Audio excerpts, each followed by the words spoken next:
किसान साथियों नमस्कार। स्वागत है आपका हमारे YouTube channel agriculture point number 1 में। किसान साथियों आज हम बात करेंगे कपास की फसल में सफ़ेद मक्खी व गुलाबी सुंडी की रोकथाम हम कैसे कर सकते हैं और इन सभी भयानक रोगों से अपनी फसल को कैसे बचा सकते हैं। तो आइए इस बारे में बात करते हैं। किसान साथियों इस समय बरसात बहुत ज़्यादा हो रही है। बरसात ज़्यादा होने की वजह से नरमा की फसल में रोग लगने की संभावना वो ज़्यादा बढ़ जाती है। ज़्यादा बरसात होने से कपास में सफ़ेद मक्खी, हरा तेला और फंगस रोग लगने की संभावना बहुत अधिक हो गई है। बरसात के ज़्यादा होने से खेत के अंदर पानी भर गया है और पानी भरने से कपास का जो पौधा है वो गलना शुरू हो जाता है और कपास के पौधे के अंदर जो पत्ते होते हैं वो भी मुरझाने लगते हैं। और एक बार पत्ते मुरझाने जो शुरू हो गए ना तो 3-4 दिन के अंदर पौधा बिल्कुल ख़त्म हो जाता है। किसान साथियों इस समय कपास की फसल 70 से 80 दिन या किसी किसी की 90 दिन की भी हो चुकी है। इन दिनों में कपास की फसल को रोगों से बचाना बहुत ही आवश्यक है, क्योंकि अगर आपकी फसल को रोग ने एक बार पकड़ लिया ना उसका आपकी फसल में काफ़ी नुकसान हो जाएगा। इन रोगों की रोकथाम भी शुरू में ही की जाती है। जब ये रोग ज़्यादा बढ़ जाते हैं तो इनकी रोकथाम करना मुश्किल हो जाता है। इसलिए अपनी कपास का बहुत ही ध्यान रखना है। अपने पौधों पे बहुत ही ज़्यादा निगरानी रख के आप अपनी फसल को रोगों से बचा सकते हैं। अब बात करते हैं किसान साथियों सफ़ेद मक्खी के बारे में। सफ़ेद मक्खी के आक्रमण से पत्तों के नीचे सफ़ेद चिपचिपा पदार्थ है ना वो लग जाता है और बरसात के दिनों में कपास के खेत में पानी भी खड़ा हो जाता है। इससे पौधों की जड़ें गलना शुरू हो जाती हैं, पौधा जो है ना वो नष्ट हो जाता है।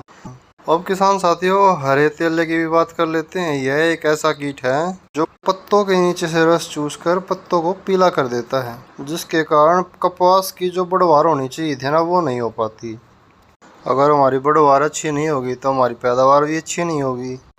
इसलिए किसान साथियों इस रोग की रोकथाम के लिए इसके अलावा मक्खी और हरा तेला जैसे रस चूसक कीटों की रोकथाम के लिए लाला के नाम से एक कीटनाशक आता है। इसकी डोज की बात करें तो 50 से 60 ग्राम प्रति एकड़ के हिसाब से 150 से 200 लीटर पानी लेकर हम इसका स्प्रे कर सकते हैं।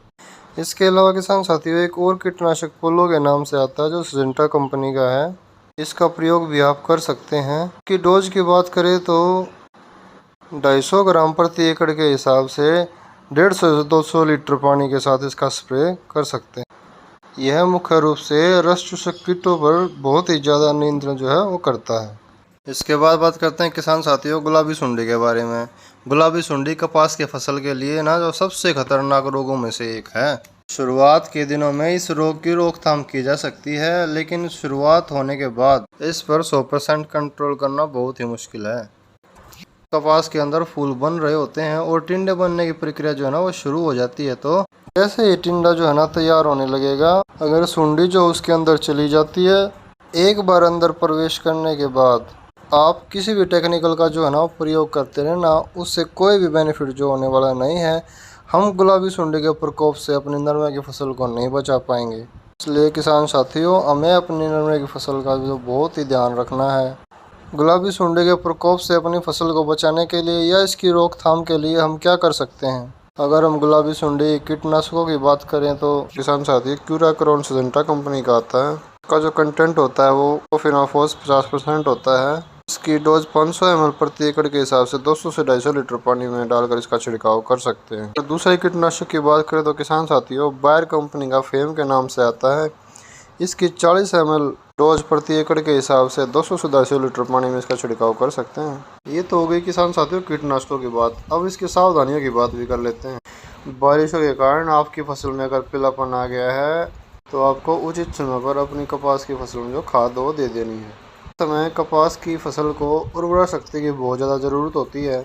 आपकी फसल के अनुसार आपकी फसल को फास्फोरस की ज़रूरत है, नाइट्रोजन की ज़रूरत है, पोटास की ज़रूरत है। एफिशिएंसी के अनुसार आपको आपकी फसल का जो ध्यान रखना है और खाद जो फसल को दे देनी है।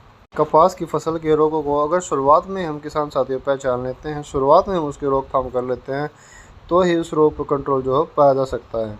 अगर शुरुआत में इन रोगों की रोकथाम नहीं की जाती तो किसान साथियों ऐसा आज तक कोई भी कीटनाशक नहीं बना है जो हमारी फसल से रोगों का जो है जो है वो कर सके। यह जानकारी किसान साथी आपको कैसी लगी? अगर आपको यह जानकारी पसंद आई तो वीडियो को लाइक करें, चैनल को सब्सक्राइब करें और बेल आइकन प्रेस करना बिल्कुल ना भूलें। जिससे खेतीबाड़ी की सही और सटीक जानकारी आपको समय समय पर मिलते रहे। नमस्कार। इस वीडियो को लाइक करें, हमारे चैनल को सब्सक्राइब कर बेल आइकन जरूर प्रेस करें।